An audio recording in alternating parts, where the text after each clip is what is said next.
Hello to you all and welcome back. I'm Rich Lyons. I'm moderating this session. I'm at UC Berkeley. I'm currently the campus-wide Chief Innovation and Entrepreneurship Officer. My research is more in international monetary issues, and my most recent work is on stablecoins. In any event, you are here to hear from two absolute experts in their fields, and I'm more the timekeeper and question manager. So Tobias Adrian, many of you know Tobias. He is at the IMF. He is the director of the Monetary and Capital Markets Department, which oversees naturally capital markets and debt management, financial regulation, macroprudential policies. In that role, of course, he's right at the center of a lot of the issues that we've been discussing today and we'll discuss tomorrow. And our second presenter, our discussant, is David Schwartz. Many of you know David as well. David is at Ripple.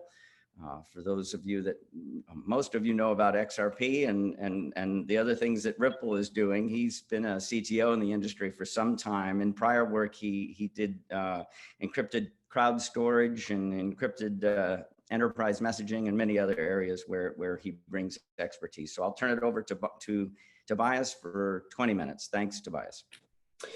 Yeah, wonderful. It's very nice to see many friends online and to be virtually in Berkeley, even though I would much rather be there than here right now. So Barry invited me, some time ago and gave me an assignment, which was to think about the interaction of banks and fintech.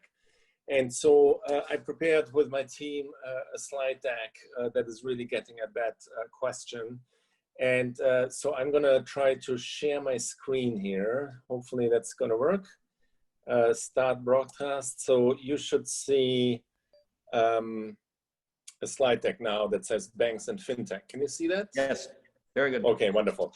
Okay, so this is actually a pretty thick slide deck. So I will brush through some of the areas, but I'm happy to distribute this and discuss any further issues bilaterally. So I'm going to go through sort of 4 steps.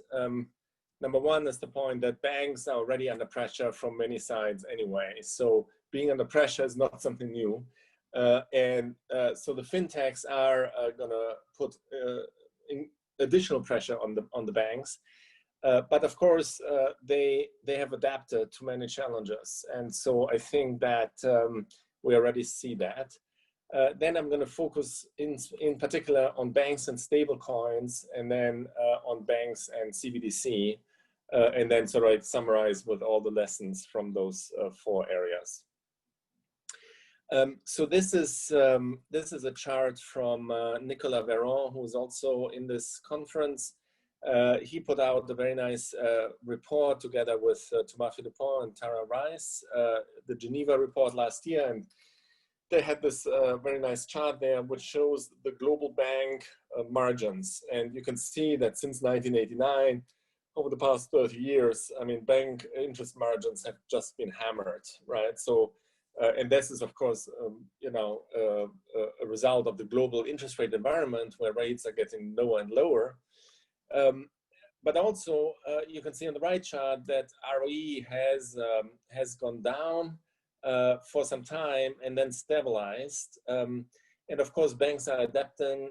So for example, cost to income ratios are going down, in particular for those banks that are the most expensive. So, even though interest rates keep falling, banks have stabilized ROEs. So they are sort of able to adapt to the low interest rate margins by finding other sources of profitability. Now, one particular source of pressure, of course, is market-based finance or shadow banking. And you can see here globally, so this is FSB, NBFI, non-bank financial institution data. The FSB puts out once a year a very nice NBFI report. This used to be called the shadow banking report. And you can see that banks are still growing globally, but these other financial institutions in blue are pretty much on par and are growing actually a little bit faster. And you can also see that the credit exposure of non-banks is getting more and more important quantitatively. and is growing fast, in particular for the investment funds.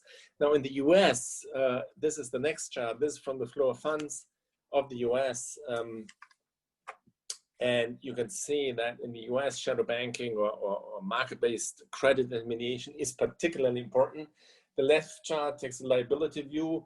So we're showing the liabilities of the non-bank credit intermediation, and that has been growing very rapidly. There was a slowdown, of course, in the 2009 crisis, but still it's quantitatively very large and of the order of magnitude of the banking system.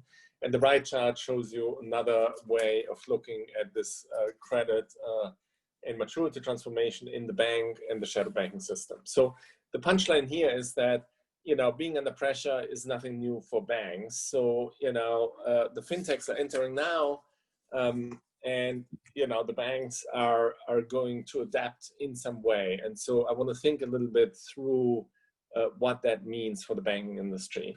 So retail banks have some advantages and some disadvantages relative to the fintechs. So I want to look at 8 different dimensions of banking here: customer interaction, monitoring and credit scoring, brand value, product distribution, balance sheet management, regulatory compliance, interbank networks, and other issues.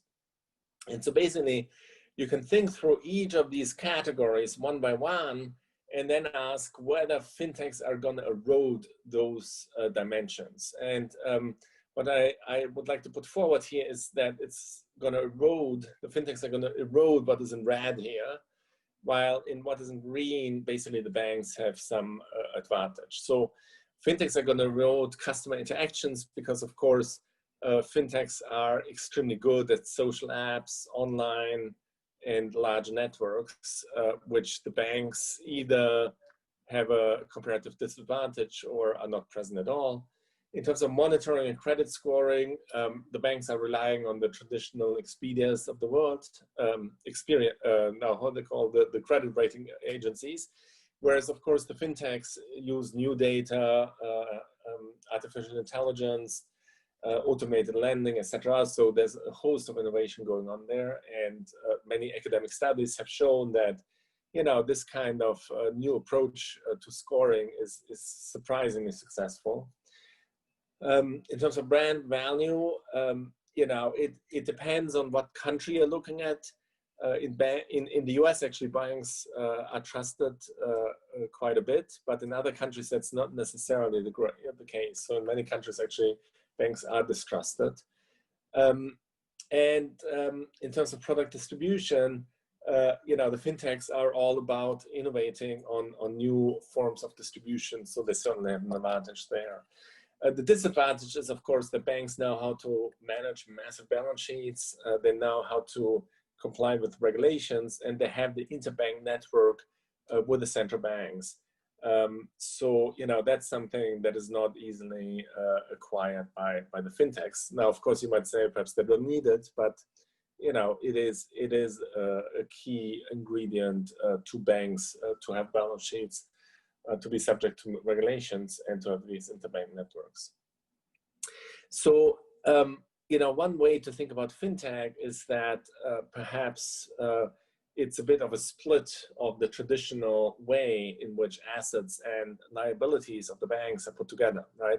So banks provide credit services, they issue loans in terms of illiquid long-term loans. This is essential for growth of economies.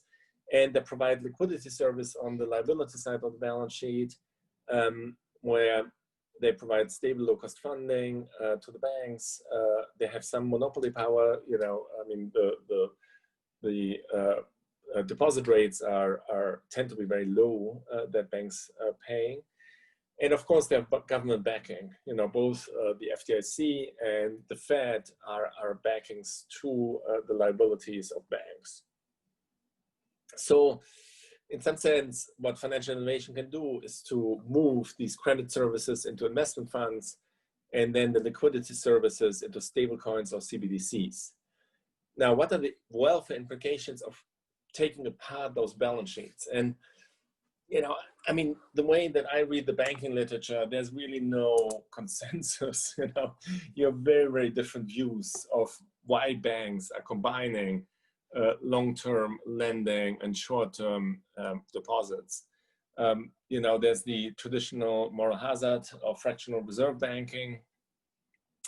There's the Calamirez-Khan kind of disciplining effect of demandable deposits, and very relatedly, the Diamond-Rajan thinking of liquidity creation and lending as complementarity. But then you have quite different sort of philosophies of what banks are doing, most recently exposed by Gordon and Holmstrom, where it's all about adverse selection and overcoming adverse selection. So, you know, whether you can take, and then you could argue, you know, this is just an accident of history. So the welfare implications of having banks that are combining illiquid lending and short-term deposits, or taking those apart, really depends on what kind of theory of banking you have in mind. So let me talk a little bit more about stable coins. So what are stable coins that are, you know, in circulation today?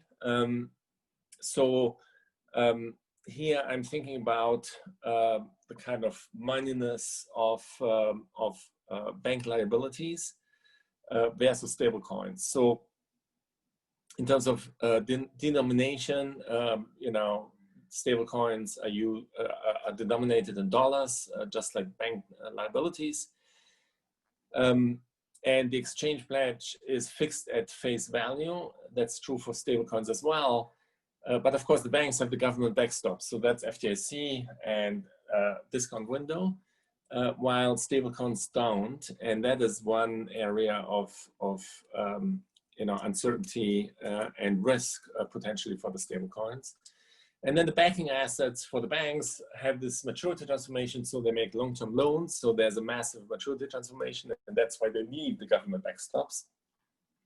While stablecoins are typically either just in bank deposits, that's my understanding of the US dollar coin, or others are in sort of like investment pools that include also treasury bills and some other short-term instruments.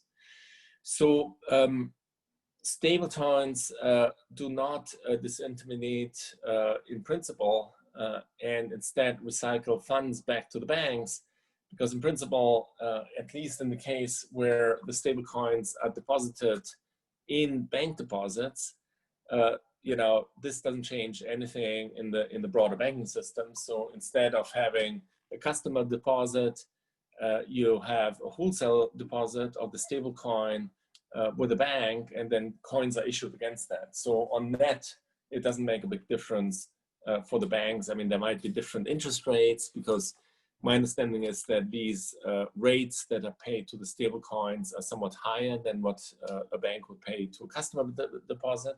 And the runoff rates might be different in principle, but you know, still on net, it's sort of like very similar. So for the banks, this is, I already said, so they're higher runoff rates, more liquid assets, and potentially less lending. And of course, it's higher cost because there's some monopoly power of these stablecoin issuers.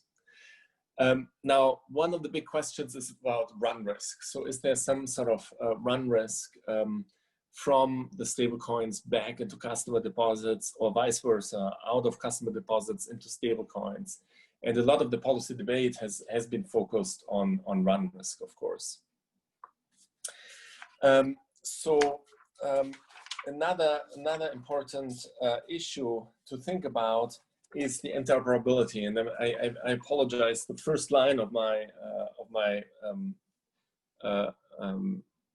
headline has been cut off somehow. So this should say interoperability among stablecoins. So you could imagine a world of fragmentation where, say, one big bank is associated with some stablecoin operator, and another big bank is associated with another stablecoin operator, and those two stablecoin networks are not interoperable. So that's the case in China, for example, where Alipay and Tencent Pay are not interoperable. So you have just some completely separate private stablecoin networks that are operating, and it's incredibly inefficient from a welfare point of view. But there's nothing in the current setup that would prevent this. So the only link here is either through the payment systems of the banks or via the central bank, unless you solve this interoperability problem directly. So now let me talk a little bit about CBDCs and what we call synthetic CBDCs or SCBDCs. So this is the same picture that I showed you earlier. It's basically showing the stable coins in comparison to the CBDCs. And, there's also, we imagine there's no backing, no backstop for the synthetic CBDCs. But the difference to the stable coins is that they are invested in central bank reserves. So they directly have access to the high-powered money of the central bank. And so the advantage is that they're much closer to CBDC, but of course they might earn lower interest rates. So for example, in the US, the Federal Reserve has issued guidance that they would not pay any interest on such operators. So these are sometimes called narrow banks. So there's a trade-off here for a fintech from a business point of view, whether they want to be, marketing themselves by having access to the central bank reserves, if such a thing was possible. This is possible in some jurisdictions. I don't think it's possible in the US at the moment, but conceptually it's pretty straightforward. So do you want to do this, or do you want to invest the assets of the stablecoin issuers in deposits of banks and earn some sort of interest rate in normal times? At the moment, of course, all interest rates would be zero. So the synthetic CBDC would induce disintermediation because in this case, basically, the bank deposits would go into central bank reserves, and there would be some degree of disintermediation of the banking system as a result. And so then a lot of the policy debate is about how much disintermediation would there be. A similar issue arises with straight CBDCs, right? Because CBDCs are directly invested in central bank reserves, so there would be a drainage of M2 out of the banking system straight into M0. And so this is the threat to the banks that many people worry. One way to think about this is to imagine a kind of portfolio choice model to judge disintermediation. So imagine that there are bank deposits, there is synthetic CBDC or CBDC, but there are also, say, government money market funds. So this is what I talked about at the very beginning, right? I mean, we already have in the US about $3 trillion of government money market funds, right, that are in direct competition with bank deposits. They're very safe and very stable. And unlike prime money market funds, they don't break the bank because they're just a government paper. And then there's cash as well. And so, you already have some degree of disintermediation due to these government money market funds. And now the CBDCs would be in the mix as well. And as a household, basically you would allocate your cash, or as a company for that matter, you would allocate your cash across these 4 different types of money-like instruments. And there are various aspects as to what might be preferred. There are liquidity considerations, transaction costs, integration with other applications. For example, if you're managing your 401k, it's very natural to have a money market fund account, while if you're managing expenses, it's perhaps more natural to have a bank deposit. While if you're perhaps investing in cryptocurrencies or so, it might be natural to have a CBDC, or if these CBDCs are integrated in apps, it might be very natural to use CBDC when you're in the virtual world. So, where this is going to end up really depends on how these different forms of very similar cash are usable from a customer experience. And then, of course, there are also interest rates that matter, but you know, interest rates tend to matter less than one would think as an economist, right? I mean, many deposits have zero interest rates in normal times. Of course, again, now we're in a special time where rates are zero, close to zero, or negative in some countries. But, you know, even when interest rates were positive, there were, you know, over $1 trillion of M2 kind of checking accounts or M1 types of deposit accounts that had zero interest rates. And it's like a very strange thing. So the next question is, you know, what is happening to the supply and demand for deposits? And in principle, the naive kind of thinking is, well, when CBDC is introduced, there's a shift of the supply of deposit funding curves for the commercial banks. And that's a problem because suddenly there's less deposit intermediation. And you can see that here, there's much less quantity of deposit. And so then perhaps credit intermediation might be more expensive. But of course, there are general equilibrium effects as well, you know, and the general equilibrium effects might also shift not just the supply of funds, but also the demand for funds. So this, in the broader sort of setup, you would have to think about banks' monopoly power.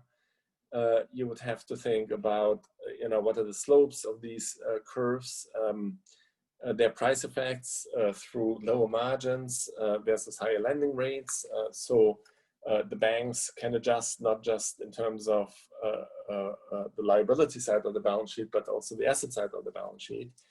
And their short-term versus medium-term effects. And of course, there's also a steady state impact on monetary policy, right? I mean, equilibrium interest rates might be different in a world in which CBDC is present. So, you know, there's not much of that in the literature. I think people are just starting to think through these issues, but, you know, clearly the kind of like naive approach where just, you know, one curve is shifting is not the right one, because banks are going to react and there will be general equilibrium effects. So in the policy domain, there are basically, you know, arguments as well along these lines. So disintermediation might not be as large, at least in the short term. So, you know, it's not clear that CBDCs would be a large fraction of money-like assets.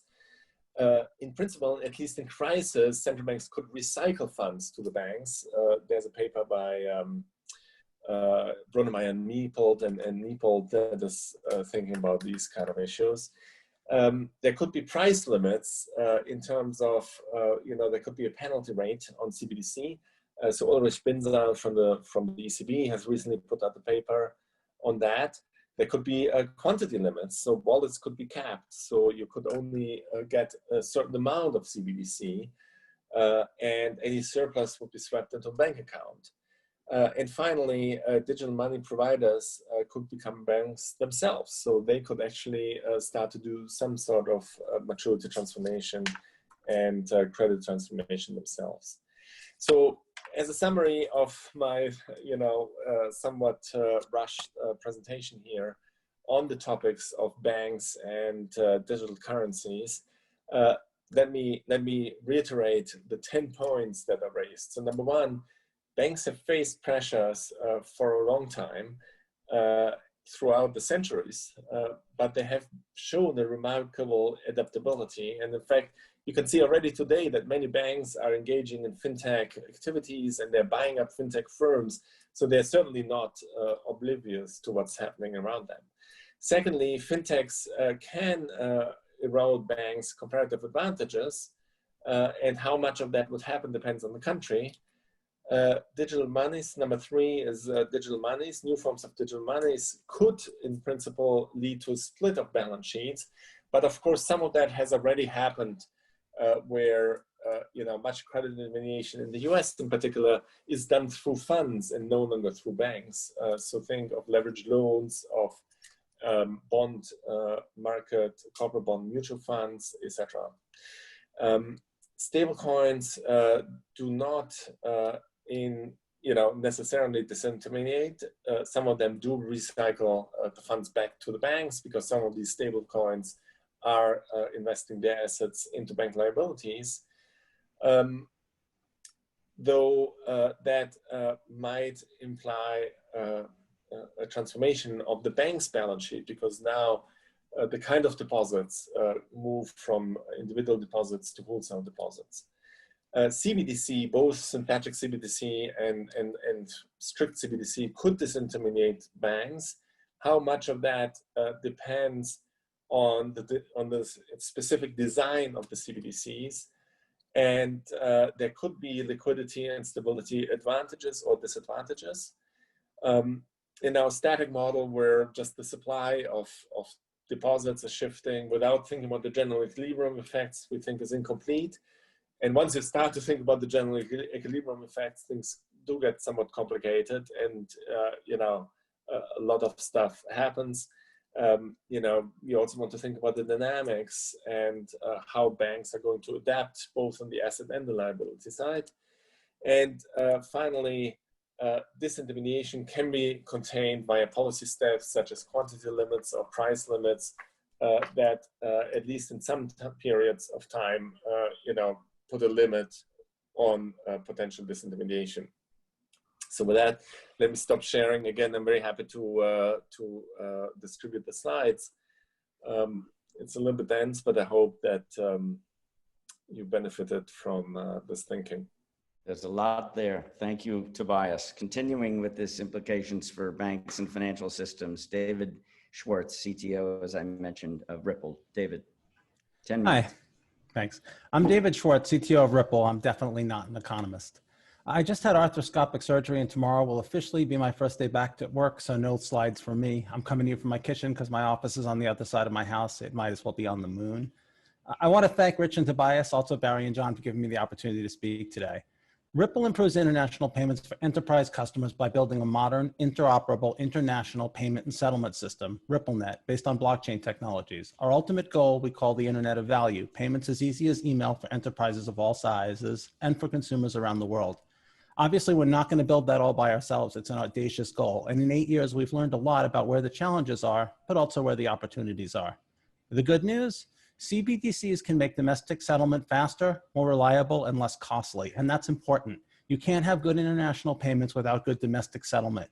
International payments are more important than you might think because they're just so inefficient today. They often simply don't take place.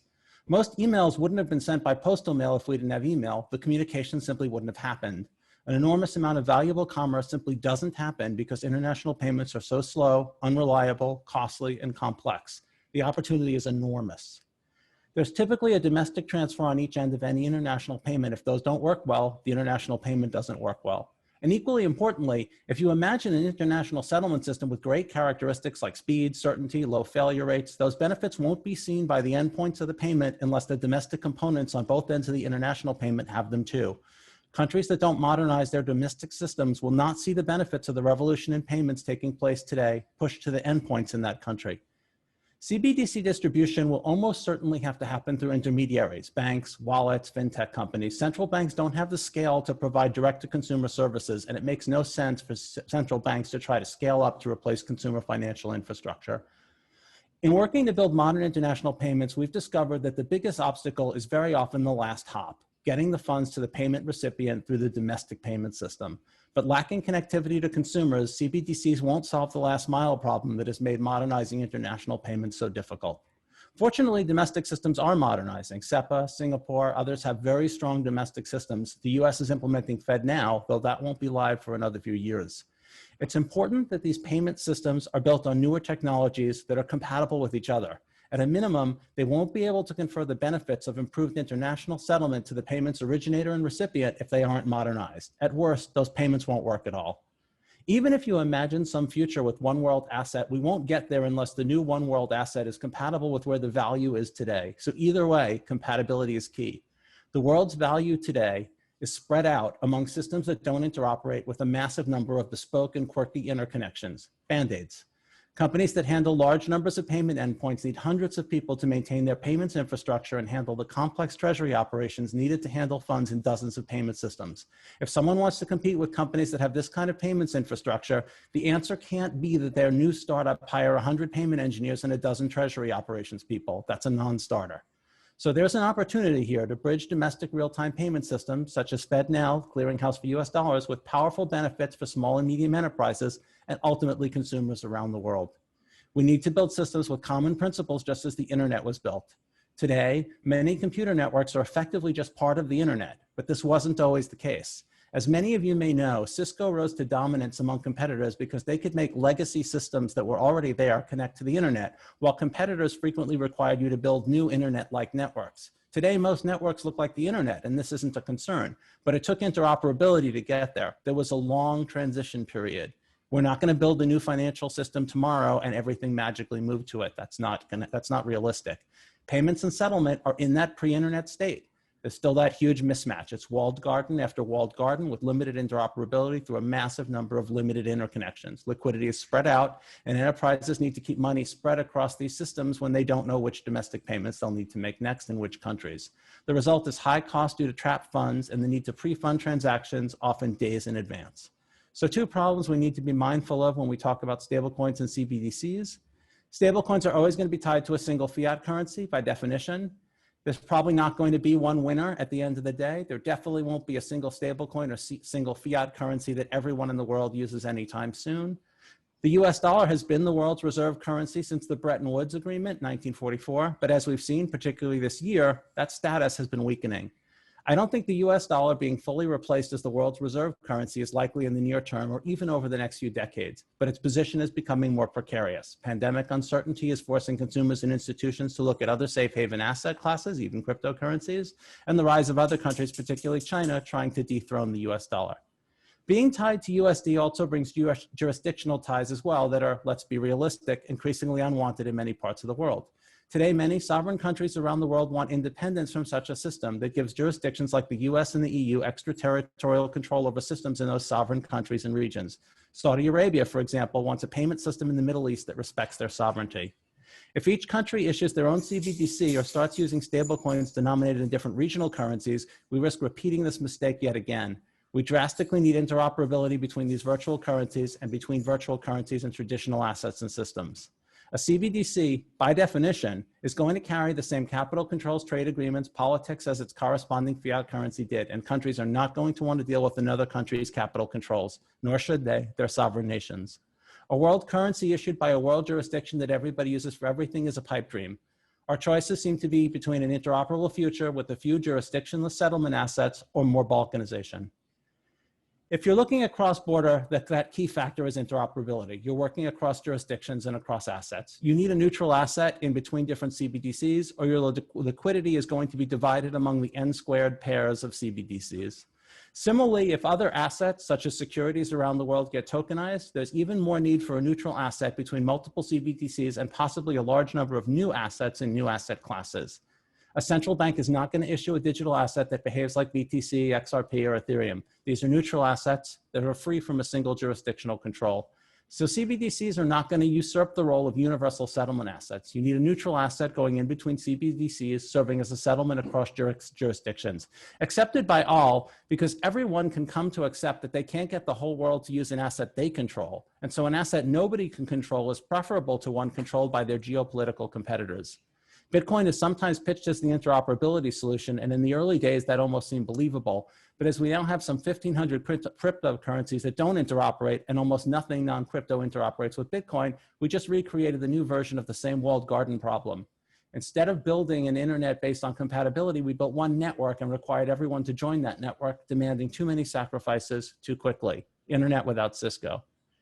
So it can't be just one network. And if there's one network at the hub, that network has to be built for that role with interoperability taking priority over everyone do things our way. It has to be based on bridges, not on walls. XRP and the XRP ledger were built specifically for this kind of role. The XRP ledger was purpose-built for transacting in both a native neutral asset, XRP, and also in issued assets, a bridge to CBDCs, stablecoins, other payment networks, and other kinds of assets such as securities. The XRP ledger has asset issuance built into the protocol. Issuance, authorization, payment, settlement, and exchange are native operations with simple APIs. Issued assets can represent fiat currency, securities, or anything else of fungible value that works like a currency. But of course, the XRP ledger can't handle all the world's payments. And I'm not proposing a one network solution. That's totally unrealistic. People want different things, and different countries have different problems. But XRP can be the hub or backbone that provides the fast international settlement piece, competing with other possible solutions to that same problem. It won't solve the last mile problem, but it will help with interoperability and concentrating liquidity so enterprises don't have to keep funds in every payment system they might need to make payments in. Just to repeat what I said at the beginning, CBDCs can make domestic settlement more efficient, and that's very important. You can't have good international payments without good domestic settlement, but they're not enough by themselves, and expecting them to bring benefits to small and medium enterprises and consumers and users is unrealistic unless we do a number of things. One of the things we discovered at Ripple is that you can give an enterprise a fantastic payment rail, and they'll still be hesitant to push the benefits to their customers because it makes the less modern parts of their system seem worse or unacceptable. It's often better to only provide payments that settle in 2 to 3 business days than to sometimes provide instant payments and sometimes provide payments that settle in 2 to 3 business days. People will now be more dissatisfied with the slower payments than they would be if you didn't seduce them with the better experience they only sometimes get. Perverse, but a fact. To some extent, you have to do everything to do anything, but CBDCs definitely can have a role to play. It just still leaves getting to and from the end user and interoperability across jurisdictions and different fiats. And those are very important components if we want to make things better. Thank you.